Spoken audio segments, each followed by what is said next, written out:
Hello guys and welcome back to my channel. If you're new, my name is Chama.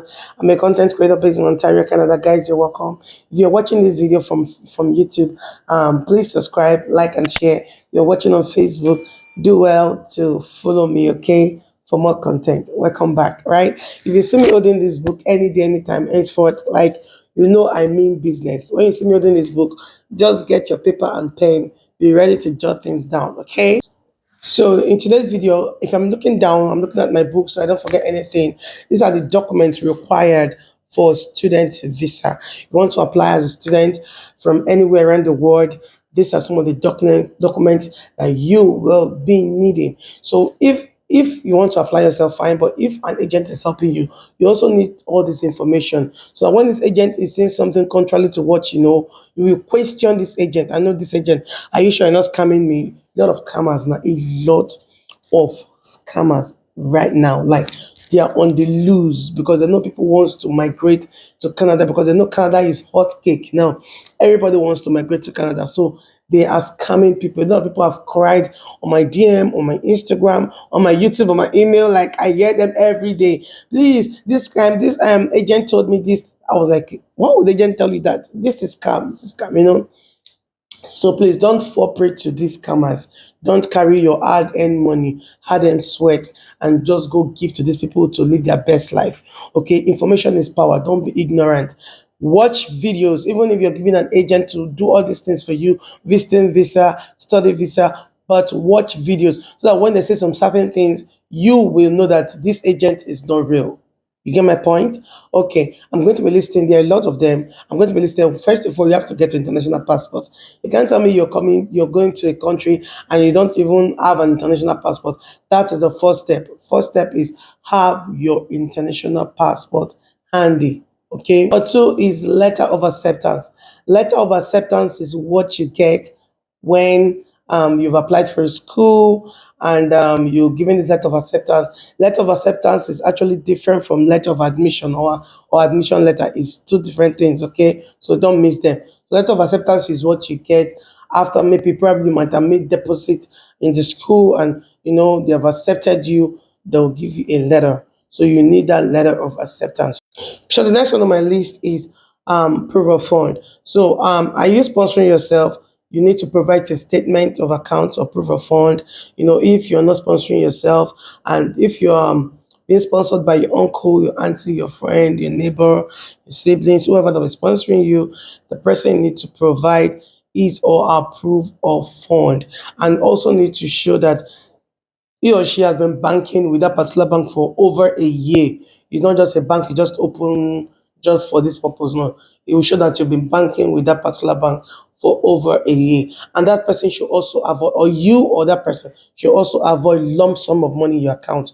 If you have lump sum of money in your account, is a red flag for IRCC. Okay, it's just a red flag for them because when they see that, they will think you borrowed money just put there for the purpose of statement of account proof, yeah, proof of account, right? So if you're going to be putting a lump sum of money in your account, make sure you have evidence to back it up because they will ask you, why is this lump sum in your account? So you can provide, maybe you sold a house, you sold a land, you sold this, something huge that made that kind of money, that made you have that kind of money in your account in a lump sum. You understand me? So, but if you cannot prove it, I will advise you to start up now, start building, or your friend or your neighbor, whoever that be sponsoring you, start up now, start building your proof of fund. Put 10, put 1 million to this month, put 3 million the next month. Let that be inflow. Let them see activity going on in your account. Don't know this account is not just for the purpose of proof of fund. Don't know this account is very, very active. Something is coming in, something is going out on the dailies, something are coming in, something is going out. Yeah. So, and you need to have um more than $10,000. I don't know how much it is in naira. Please do the calculation. Naira goes up and down these days. So do your calculation. Know the rate of dollars right now. So but you have more than 10,000. This 10,000 is just what you have in your account.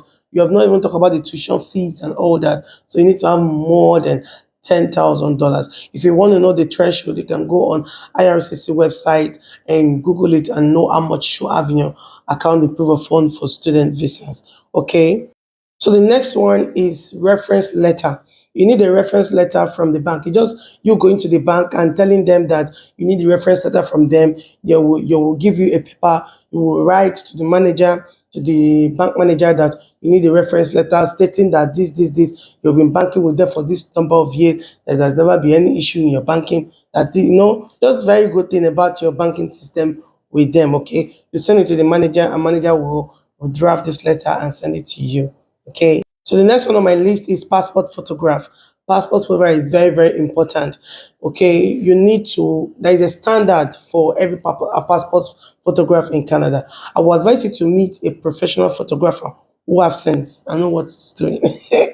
Meet a professional photographer who know what he's doing. You will know the standard. You will know the Canadian standard. If you don't know the Canadian standard, please Google.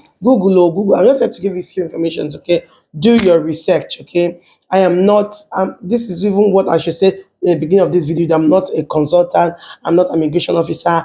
I'm not agent or whatever. I'm just here to give you guys tips so that you guys will not fall prey to scammers and all that, or make mistakes, right? So, and this was what I should have said from the beginning of this video. But anyways, passport photograph is so important. Okay, make sure you have this Canadian standard of study passport photograph thing. Go to the a professional photographer, tell them what you want, and it's going to be a white, but whatever you're doing, go with white background. Okay, and it's like from the shoulder up or something, I don't know. Okay, just make your research, Google it, but make sure you don't just send a random photograph. No, it has a standard, so you follow the standard. So the next one you'll be needing is police clearance. Police clearance is, go to any of your local police stations, tell them that you need police clearance. Like it's done in Lagos, but when you go to a local police station, they will now take it to Lagos and send it back to you or something within the space of, depending on the money. Nigeria, money moves. When you bring plenty money, everything will do sharp, sharp. If you don't bring money, it is slow, slow. So depending on how you want it, how fast you want it. But when you go to any local police station, but if you're in Lagos already, they have a branch in Lagos. You can go to Lagos and do it. But if you're in anywhere around the state, not in Lagos, you can actually do it to your local police station and they'll send it to Lagos. It's just basically telling you that you don't have any criminal record, that your records are clean, you've not been prosecuted of any crime, you're not an ex-convict, and all of those stuff and all that and all that. So next time we're needing is IELTS. But IELTS is not like compulsory for people. Now Nigeria is a speaking English speaking country. So most schools these days do not require IELTS because Nigeria is an English speaking country, right? So some schools that require that, that means you need to have an IELTS. But if the school do not require, which most schools these days do not require, it's not like it's compulsory. It's not compulsory. So another one is the statement of purpose. This is the real one. Like this is the real deal. Statement of purpose. You will state statement of purpose should be about 2 pages or something. You are really going to state something convincing to the immigration officer that'll be handling your file, that you are going just for the purpose of studying and coming back. If you don't know how to write statement of purpose, please Google it. How to write a statement of purpose for student visa. Don't be ignorant. Watch video. Don't just use your head and just write anything. Watch videos on how to write. They have a template for it also. Okay, you can check online. You see student template. Them template visa for statement of purpose is usually 1 page, depending on what you want to write. But make sure everything you say sounds really, really, really convincing. So my daughter was crying, so I need to attend to her. So, but I'm going to have to finish this video because I'm trying to round up. Make sure your statement of purpose is very solid. When I mean solid, very, very caged, very solid. Make it very convincing to the immigration officer that, oh, you're going there just to study, and after study, you'll come back, and that's on period. You're not going there to live, you're not going there to stay, and you have things to do and things to attend to in your country, right? Just to make it convincing. Next one is letter of recommendation. This is a letter you get from your boss, just to add to it. It's not like it's compulsory. If you didn't have any job before you start applying. It's okay. That is not like a mandatory something. It's just to boost up your all your informations and to make it convincing, right? So, but if you have a formal job, you need a letter of recommendation from your boss, from your oga, stating that you're very nice, you have like a positive impact in the company. This is your role in a company where you work. Blah blah blah. You're punctual. You're this. You're that. You're honest. You're good. You're kind. You're this and that. Just state basically what you do for the company. Okay. Next one is your certificate or your transcript. This one should even come after the passport. This one should be my number two. Okay. So this is your certificate or your transcript. So I will advise you when you know you want to apply for this, because sometimes this transcript takes a longer time. So that doesn't just hold you down. Okay. And your transcript is very, very important. Start soon with the transcript thing. Start as early as possible when you know you want to apply. Just first thing before you even get your passport.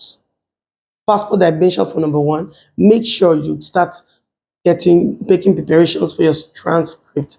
It's very, very, very, very important. But sometimes it takes time. So just start early, right? Start early. Okay, so if you know you didn't go to university O level, prepare your NECO and YX certificate. And all. Next one on my list is medical report. Medical report is another thing that you need to do like upfront, like do it upfront at the beginning of your video. Okay, at the beginning of this video, I should have mentioned it too. Do it upfront. That is medicals. Okay, make sure your medical is intact. If you've done your medical long ago, all you need is an e-medical. And the way you can get you how to get an e-medical is by going to any medical center, and they should be able to do that for you, give you an e-medical or the medical history. Okay, so if you don't have any e-medical, if it's not been a while that you done medicals, you need to do all your medicals. Okay, that's another point. Medicals is very important. Do it upfront. So the next one is your resume, also called your CV. It's also important to also attach your resume or your CV to your application. It's not mandatory, but it's important also. The next one is CSE. CSE is if you have a business back home that is registered, make sure you show your registered business. It's very important. If your business is legitimate and is registered, make sure you attach it. Okay, it's very important. So another form you'll be getting, you'll be getting this form from IRCC website. It's called IMM 5707 form, where you'll be filling the names of all your family members. Okay, so you'll be needing that form, and you need another form again. It's called IMM 1294. It's a study visa application made from outside Canada. So you also need these two forms. These two forms is also very, very important. And mind you, after all this, you have to pay for application fee, which is about 200 Canadian dollar, and pay for biometrics, which is about $85, which is a total of $285, right? So what am I missing in my list? I think I've covered everything I needed to cover. So please watch this video. If you want to go to Canada as a student, make sure you watch this video. Don't be ignorant. Information is power. I've dropped this information here, so make good use of this information. So thank you guys for watching, and I'll see you guys in my next video. Bye-bye.